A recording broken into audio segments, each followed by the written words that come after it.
Hello, I Shahnawaz welcomes you in this lecture. I am continuing the chapter Motion in a Plane, and in this part 13 lecture I will discuss about the zero vectors. Yes, it is one of the most important topic of the vectors, which is the zero vectors. So let's watch this lecture very sincerely. Surely you will understand a lot and learn a lot. Zero vector एक बहुत ही important topic है। जब भी हम vectors की बात करते हैं तो डेफिनेटली हम बात करते हैं मैग्नीट्यूड की और डायरेक्शन की। जब भी हमने वेक्टर की बात की, हमने वेक्टर को किसी पर्टिकुलर एरो से रिप्रेजेंट किया। हमने कहा कि ये जो एरो है इसकी लेंथ जो डिफाइन करेगी वो होगा उस वेक्टर का मैग्नीट्यूड, और हाँ, इसकी जो डायरेक्शन होगी वो उस पर्टिकुलर वेक्टर की डायरेक्शन होगी। Obviously, we are discussing about the sum of the physical quantities, which might be the momentum, which might be the force, and definitely these vectors are defining these kind of the physical parameter or the physical properties. So obviously यहाँ पर zero vector भी इसी तरह की किसी न किसी physical property या फिजिकल पैरामीटर को डिफाइन कर रहा है। वो फोर्स हो सकता है, वो मोमेंटम हो सकता है, और anything which is comes into the category of vector.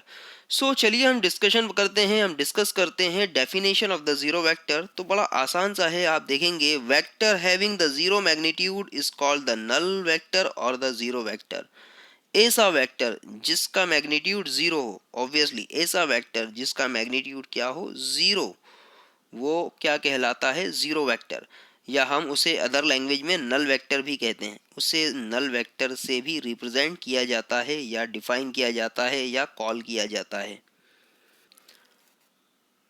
Zero vector is represented by zero, और उसके ऊपर जो वेक्टर आप देख सकते हैं इस तरह से रिप्रेजेंटेशन जो दिया हुआ है, यहाँ पर एक जीरो बना हुआ है, उसके ऊपर एरो लगा हुआ है, arrow over the number zero. Basically this is the representation of the zero vector. अगर मैं किसी पर्टिकुलर वेक्टर क्वांटिटी को जीरो वेक्टर से डिफाइन कर रहा हूँ तो definitely I will represent to that quantity by the definition और by the representation this zero over the arrow, या एरो ओवर द जीरो। और एक्चुअली जीरो वेक्टर का एग्जिस्टेंस है क्या, अब इसको बड़ा सिंपल वे में हम समझते हैं। आप ध्यान से देखिएगा, अगर सपोज कोई पर्टिकुलर पॉइंट है, इस पॉइंट पर क्या हो रहा है, बहुत सारे फोर्स एक्ट हो रहे हैं। ठीक है, सपोज ये फोर्स F1 यहाँ से एक्ट हो रहा है, सपोज फोर्स F2 यहाँ से एक्ट हो रहा है। सपोज हम डिफाइन कर रहे हैं कि यहाँ पर सपोज कोई तीसरा फोर्स भी है जो यहाँ पर एक्ट हो रहा है, लेकिन इस फोर्स का कोई इम्पॉर्टेंस नहीं है, इस फोर्स की कोई वैल्यू नहीं है, या मैं ऐसे कहूँ कि इस फोर्स का कोई इफेक्ट नहीं पड़ रहा। तो डेफिनेटली ये जो फोर्स होगा F3, ये फोर्स डिफाइन किया जाएगा जीरो वेक्टर से, जीरो वेक्टर से। यस, क्योंकि फोर्स एक वेक्टर क्वांटिटी है। अब फोर्स अगर वेक्टर क्वांटिटी है तो इसे रिप्रेजेंट भी करना पड़ेगा। लेकिन अगर ये फोर्स F3 का कोई इंपॉर्टेंस नहीं है, या फिर मैं ऐसा कहूँ कि इसका कोई इफेक्ट नहीं पड़ रहा है इस पर्टिकुलर पॉइंट पर, तो डेफिनेटली ये फोर्स डिफाइन किया जाएगा जीरो वेक्टर से।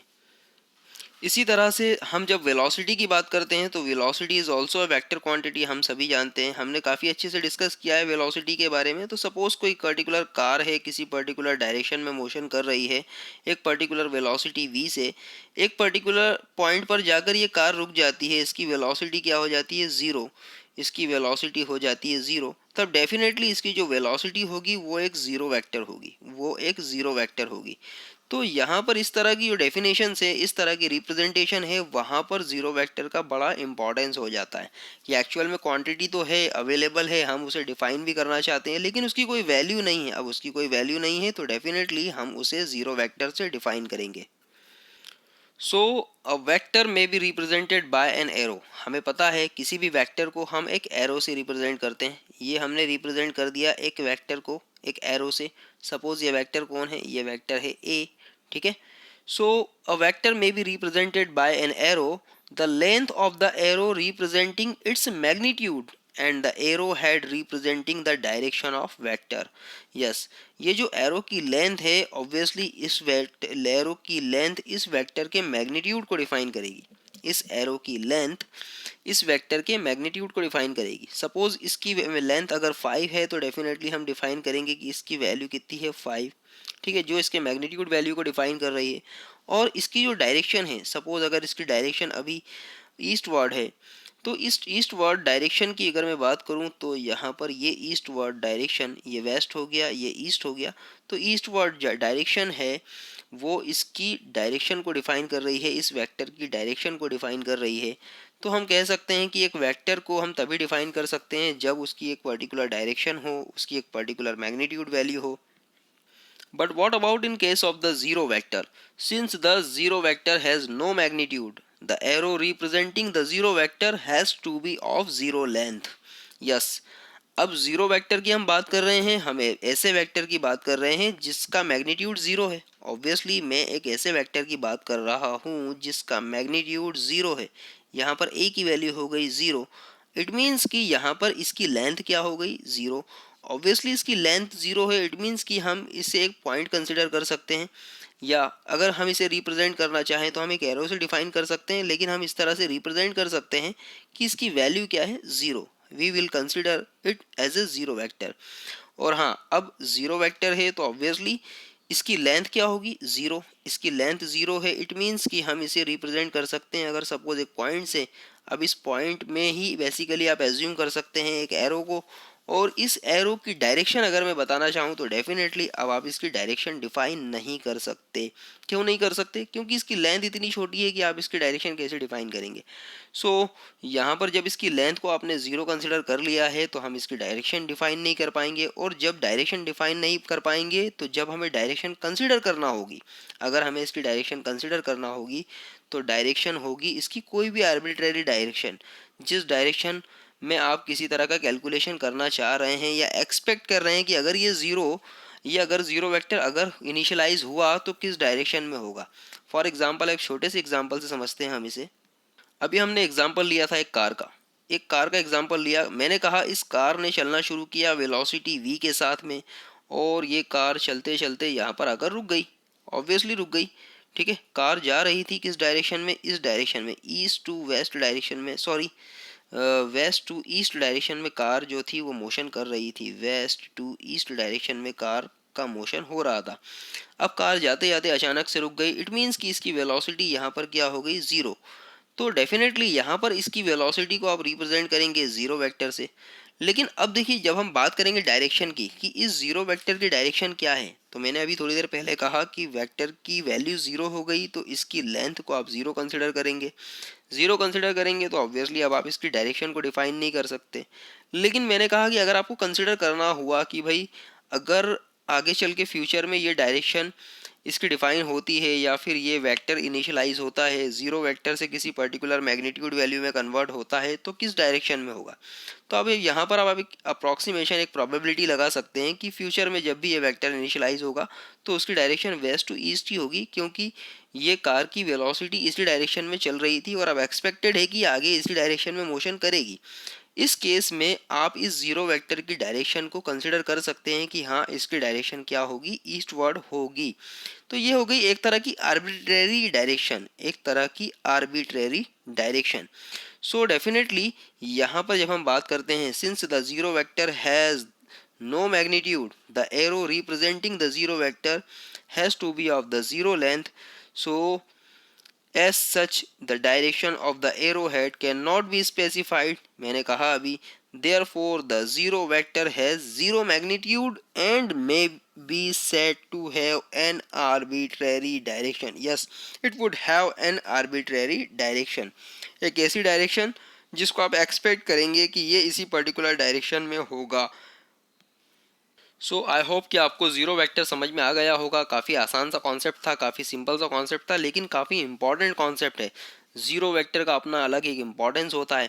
ज़ीरो वेक्टर अक्सर यूज़ किया जाता है किसी पर्टिकुलर पैरामीटर को कंप्लीट करने में। जैसे फॉर एग्जांपल अभी मैंने वेलोसिटी का एग्जांपल लिया है ना, कि वेलोसिटी थी किसी पर्टिकुलर कार की, एक पर्टिकुलर पॉइंट पे ज़ीरो हो गई, और अब आगे सपोज मोशन में अगर फिर से कार आती है, उसकी एक पर्टिकुलर वेलोसिटी होगी, तो वो किस डायरेक्शन में होगी। तो इस तरह के जब हम किसी पर्टिकुलर पैरामीटर को कंप्लीट करते हैं तो वहाँ पर ज़ीरो वेक्टर का अपना एक अलग इम्पॉर्टेंस होता है। तो चलिए ज़ीरो वेक्टर की हम कुछ प्रॉपर्टीज़ हैं, काफ़ी इंपॉर्टेंट प्रॉपर्टीज़ हैं, तो let's discuss about these important properties. The first property says that when a vector is multiplied by the zero the result is zero vector. yes, जिस तरह से आपने देखा है मैथमेटिक्स का लॉ है कि अगर आप ज़ीरो को किसी से भी मल्टीप्लाई करेंगे तो वो चीज़ ज़ीरो हो जाएगी। अगर किसी भी क्वांटिटी को हम ज़ीरो से अगर मल्टीप्लाई करते हैं तो वो क्वांटिटी क्या हो जाती है, ज़ीरो। उसी तरह से अगर हम किसी वेक्टर को ज़ीरो से मल्टीप्लाई करें, है ना, अगर हम किसी भी वेक्टर को, सपोज ये वेक्टर ए नज़र आ रहा है, ऑब्वियसली इस वेक्टर की कोई भी वैल्यू हो सकती है, ये वेक्टर की वैल्यू कुछ भी हो सकती है। सपोज ये वेक्टर हो सकता है A is equal to 1 2 3 and so on infinite, कुछ भी हो सकता है। तो इस वेक्टर को अगर मैं ज़ीरो से मल्टीप्लाई कर दूं तो डेफिनेटली मुझे आंसर क्या मिलेगा, ज़ीरो। ठीक है, इसका आंसर क्या मिलेगा, ज़ीरो। अब क्योंकि ये जो ज़ीरो मिला है मुझे, ये बेसिकली एक वेक्टर को ही डिफाइन कर रहा है। क्यों? क्योंकि ये एक वेक्टर के मल्टीप्लिकेशन से आया है। आपने ज़ीरो को एक वेक्टर से मल्टीप्लाई किया था। सो फाइनली जो रिजल्टेंट आपका ज़ीरो आया है, ये ज़ीरो भी क्या होगा, एक ज़ीरो वेक्टर होगा। इस ज़ीरो को आप एक वेक्टर से डिफाइन करेंगे। तो ये काफ़ी इंपॉर्टेंट प्रॉपर्टी है। When a vector is multiplied by the zero, the result is zero vector. Thus zero bracket A with arrow equal to zero vector. The second thing is this: when the negative of the vector is added to the vector, the result is zero vector. Yes, when the negative of the vector is added to the vector, the result is a zero vector. Yes, अगर हम किसी vector का उसके negative vector के साथ में addition करें, जिस तरह से आप देख सकते हैं कि यहाँ पर वेक्टर ए का उसी का नेगेटिव वेक्टर माइनस ए से जब एडिशन किया तो हमें जो रिजल्टेंट मिला वो क्या है, ज़ीरो। और ऑब्वियसली ये ज़ीरो क्या है, एक वेक्टर।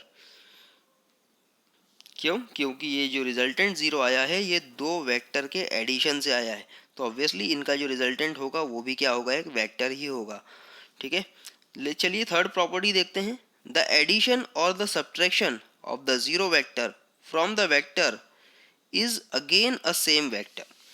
ठीक है, अगर हम किसी भी पर्टिकुलर वेक्टर की बात करें, suppose let's it's a vector A, अगर हम इसे ज़ीरो वेक्टर के साथ में या तो ऐड करें या सब्सट्रैक्ट करें तो ऑब्वियसली जो रिजल्टेंट होगा वो वेक्टर इटसेल्फ होगा, वो वेक्टर खुद ही उसका रिजल्टेंट होगा।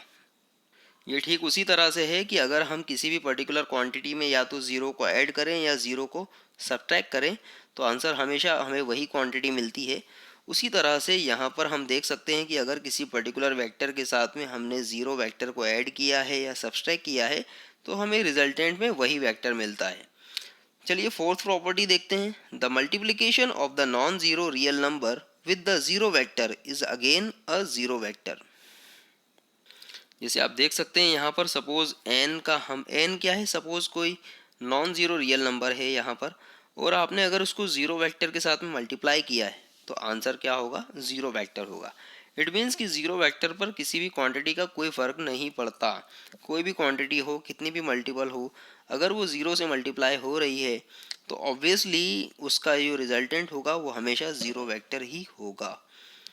नेक्स्ट प्रॉपर्टी बताती है if n1 and n2 are the two different non zero real number. ठीक है, अगर n1 और n2 दो different non zero real number हैं, ठीक है, कोई भी नॉन जीरो रियल नंबर हो सकते हैं 1 2 3 4 5 6 7 8, ठीक है, तब n1a equals to n2b, n1 vector a equals to n2 vector b।